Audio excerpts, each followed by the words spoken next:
A gente sabe que normalmente os pais fazem o melhor e tudo ocorre bem, e os filhos crescem saudáveis. Mas tem as exceções, e é sobre isso que nós vamos abordar hoje.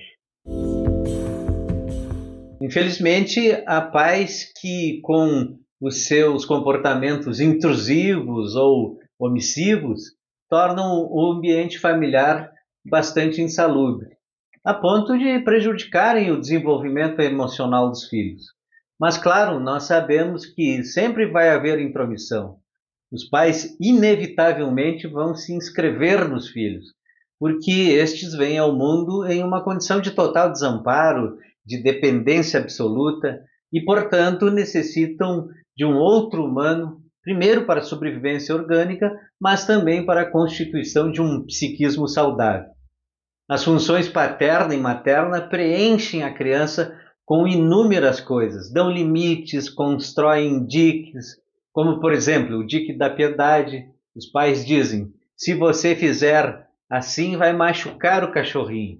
E isso reflete na vida adulta. Quem não ficou recentemente estarrecido com a situação das enchentes e prestou ajuda? Os pais também instalam na gente o dique do nojo, que nos diferenciam dos animais, que não estão nada preocupados com questões de higiene, por exemplo. O dique da vergonha, que nos impede de fazer e dizer coisas em público, que começa lá quando os pais dizem: você não acha que está meio grandinho para fazer tal coisa? O dique da oportunidade, ou seja, os pais dizem: isso não, agora não é hora, não é hora para isso, e vai fazer com que a gente, quando adulto, não se precipite em fazer dívidas impagáveis.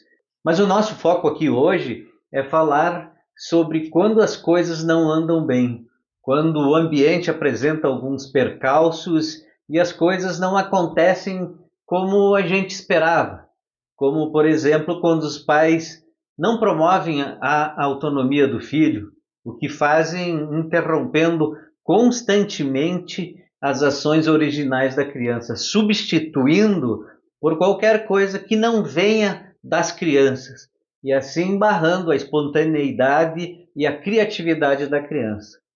Winnicott, que atendeu muitas mães e seus bebês, costumava dispor uma espátula de modo que ficasse acessível ao bebê que estava no colo da mãe. Então ele observava que geralmente o bebê não pegava esse instrumento, o que indicava que ele tinha que esperar uma reação da mãe, reprovando ou se zangando com a sua tentativa de mexer em algo ou colocar algo na boca. Também quando os pais não favorecem o fim da simbiose e da dependência absoluta com a mãe.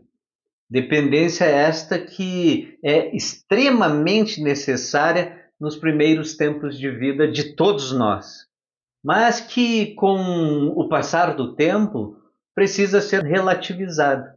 Essa é uma tarefa que compete, além da função materna, também compete à função paterna, que é o terceiro que vai entrando aos poucos na relação mãe e filho e vai fazendo uma espécie de corte. Ainda quando a criança tem que amadurecer antes do tempo, porque o ambiente está falhando, falhas que podem advir de omissões dos pais, de intromissões excessivas, de passividade dos pais, de pais desvalidos, de pais narcisistas, agressivos e aí por diante. Nesses casos, a criança não pode contar com os pais para conter a sua própria agressividade. Ela não fica tranquila, tem que andar, vamos dizer assim, sobre ovos e passa a ter que se virar sozinha porque o ambiente é muito instável ou inseguro. Eu tenho um vídeo aqui no canal que aprofunda mais essa questão dos danos provocados pelo amadurecimento precoce de uma criança. A vida do filho fica bagunçada também quando os pais usam o filho como um meio de alcançar um próprio ideal narcisista. Ou seja, o filho vai ser alguma coisa, um atleta, um profissional, que vai realizar o que eles queriam ser, mas que não foram. Antes de prosseguir, se vocês gostam deste tipo de tema, desse tipo de assunto, eu gostaria de convidá-los a inscreverem-se no canal, é gratuito, e também podem habilitar o sininho para que sejam avisados toda vez que um novo conteúdo for postado aqui. Mas então, por que esses comportamentos dos pais acabam bagunçando a saúde psíquica dos filhos?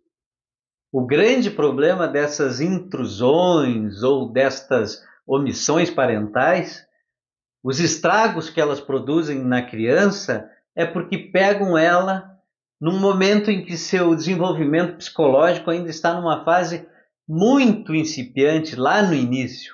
E a criança ainda não dispõe de defesas mais sofisticadas para enfrentar esses ataques provocados por um ambiente traumático. Winnicott afirma neste livro Tudo Começa em Casa que um ambiente não saudável não tem como fazer uma criança saudável do ponto de vista psicológico. Pais violentos, desvitalizados, omissos, são um prato cheio para fazerem do filho um sujeito problemático. Então, para finalizar, nós vimos duas coisas de suma importância para a boa saúde mental do filho.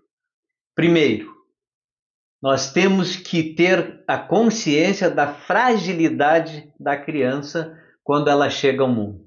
E segundo, a qualidade psíquica dos pais é fundamental para que as coisas ocorram bem, ou seja, para que possam oferecer à criança um processo de desenvolvimento maturacional de forma saudável.